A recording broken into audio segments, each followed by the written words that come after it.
सूरजपुर जिला के रामानुजनगर थाना पुलिस अंधा कत्ल के गुत्थी ला सुलझा डारे है, जेमा मृतक के दोस्त रहीस कातिल। हत्या के वजह प्रेम संबंध बताए जाते। पाछू दिन रामानुजनगर थाना के दौना गांव में कुआं के अंदर एक अज्ञात व्यक्ति के शव मिले रहीस। पुलिस के द्वारा अग्रिम विवेचना करके अज्ञात शव के शिनाख्त नहीं होले सोशल मीडिया के माध्यम ले प्रसारित करे गई। एकर बावजूद मृतक के शिनाख्त नहीं होले शव के अंतिम संस्कार कराए गई। यही बीच पुलिस के विवेचना में हत्या के शिनाख्त पौड़ी निवासी सूरज चंद के रूप में होए में शव उत्खनन करके शव ला ओकर पिता के सुपुर्द कर दिए गए रही। पुलिस के जांच विवेचना में हत्या के वजह प्रेम संबंध रही। युवती अलग अलग समय में दोनों दोस्त ले बात करत रही। यही बीच दोनों दोस्त शादी में गए रही और उहे ले दोनों दोस्त मोबाइल ले युवती ले बात करीस। यही ले नाराज आरोपी बलिंदर अपन दोस्त सूरज चंद ले मारपीट करत पास के ही कुआं में ढकेल दीहिस, जेकर कारण सूरज चंद के मौका में ही मौत हो गई और आरोपी वहां ले भाग गई। पुलिस के पूछताछ में आरोपी अपन जुर्म कबूल करीस और बताइस के मोर प्रेमिका ले सूरज चंद घलोक बात करत रहीस, जेन मोला अच्छा नहीं लगत रहीस और पास के कुआं में ओला ढकेल दी, जेकर ले ओकर मौत हो गई। आरोपी ला पुलिस गिरफ्तार करके न्यायालय भेज दिए है। से वो बात कर रहा था तो वहाँ कुआं था ना, तो मतलब कि मेरे को गुस्सा लगा। उसके बाद उसको बहुत धक्का मार दिया तो गिर गया कुआं। और रात का समय था, बारात गए। कौन बात कर रहा था? वो सूरज। अच्छा, तुम लोग का परिचय कैसे हुआ? उससे मृतक से परिचय कैसे था? हॉल का गाँव था ना फोन का, तो साथ में गए थे बारात में लोग।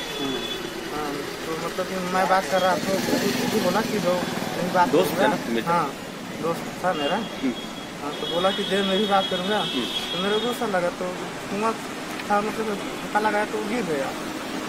जानबूझ के नहीं मारे हैं, मारे को मतलब धक्का लगी तो मतलब गिर। अफसोस थोड़ा वो मारे के बाद।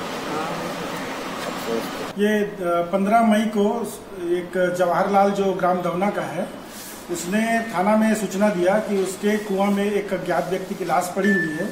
उस सूचना पर पुलिस वहां पे मौके पे पहुंची और लाश को निकाल के उसकी पहचान का प्रयास किया गया। तत्काल उसकी कोई पहचान नहीं हो सकी थी। इसमें समाचार पत्रों के माध्यम से और व्हाट्सएप के माध्यम से उसको प्रचारित किया गया ताकि उसकी पहचान हो सके।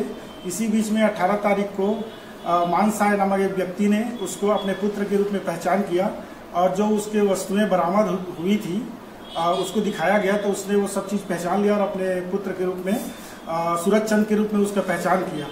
इस पे जब उसके पिताजी से पूछताछ किया गया, जानकारी ली गई, तो 14 तारीख को सूरज चंद और उसका एक दोस्त था बलिंदर और राहुल एक मोटरसाइकिल में ये लोग ग्राम दौना बारात में आए थे।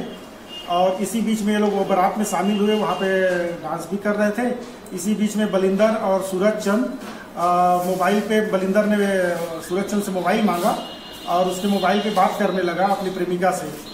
इसी बीच में जो सूरज चंद था उसने भी उस मोबाइल से उस लड़की से बात किया और उसको बोला कि मैं भी उससे बात करता हूँ, मैं भी उससे प्यार करता हूँ। और इसी बीच में वो बात करते करते किनारे में गए और जहाँ पे कुआं था, इसी बीच में दोनों उसकी प्रेमिका से मोबाइल से अलग बात कर रहे थे। तो इसी बीच में दोनों में एक ही लड़की से प्यार करने के बाद पे हाथापाई होने लगा और बलविंदर ने उसको धक्का दे दिया, जो सूरज चंद कुएं में गिर गया और उसके बाद वो वहाँ से फरार हो गया था। इस पर बलविंदर पे ऊपर संदेह था।